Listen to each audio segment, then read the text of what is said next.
قرآن سارے کا سارا کلام اللہ کا ہے، اتارا ہوا اللہ کا ہے، لیکن سارے کا سارا فرمایا ہوا تو مصطفیٰ کا ہے۔ ارے جب ہر آیت حضور ہی پڑھ کے سناتے ہیں، حضور ہی بتاتے ہیں، تو یہ کیوں کہا قل، اے محبوب آپ کہہ دیجئے؟ اس کا مطلب ہے اس میں اہتمام ہے۔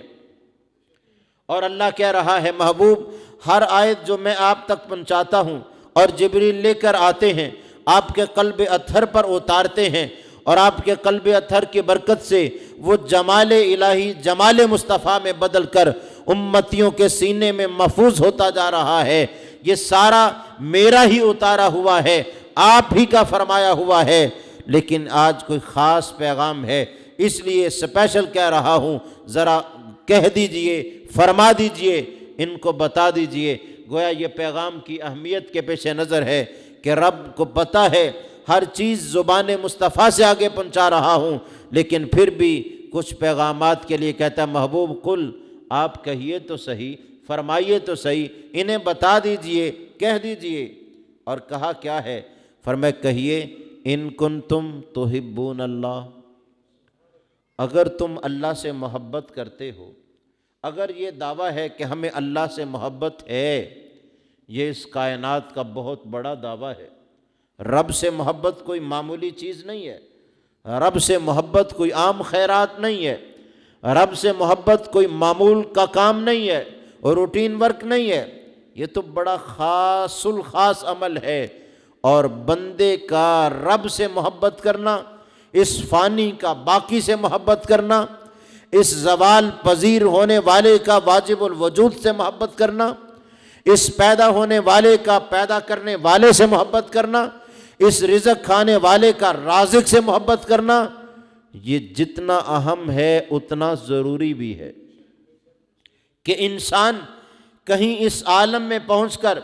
اس کی ظلمات کے نیچے دب کر خواہشات کا متبع ہو کر یہاں کے عارضی سکونوں میں لذت پا کر مال و دولت کے انبار کے سامنے بہہ نہ جائے اور بھول نہ جائے کہ دنیا میں کس لیے آیا تھا۔ اسے یاد رہے کہ محبت الہی ہی میری اصل ہے، وہی میری غذا ہے، وہی میرا منبع ہے، وہی میرے آنے کا مقصد ہے۔ فرمایا ان کنتم تحبون اللہ، انہیں کہہ دیجئے اگر تم اللہ سے محبت کا دعویٰ کرتے ہو، کہتے ہو ہم اللہ کو چاہتے ہیں، اس سے محبت کرتے ہیں، اس کا کہا مانتے ہیں، تو اس محبت کی دلیل کائنات میں اب ایک ہی ہے،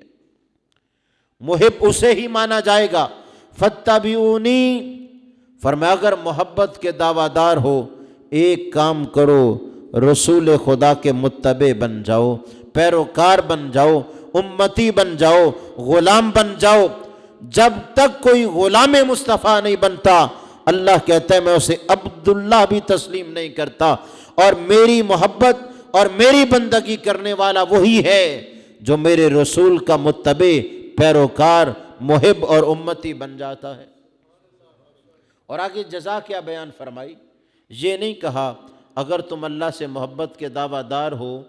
تو میری اتباع کرو تو تمہاری محبت سچی ہے، یہ نہیں کہا، اس سے بھی اگلی بات کہی۔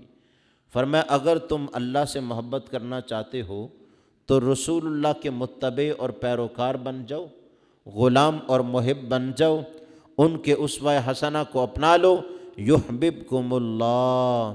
تم کہہ رہے تھے میں اللہ سے محبت کرتا ہوں، میں اللہ سے محبت کرتا ہوں، میں اللہ سے محبت کرتا ہوں، تم غلامی رسول میں آ جاؤ، رب کہے گا یحببکم اللہ، میں اللہ تم سے محبت کرتا ہوں، میں اللہ تم سے محبت کرتا ہوں، میں اللہ ہو کر تم سے محبت کرتا ہوں۔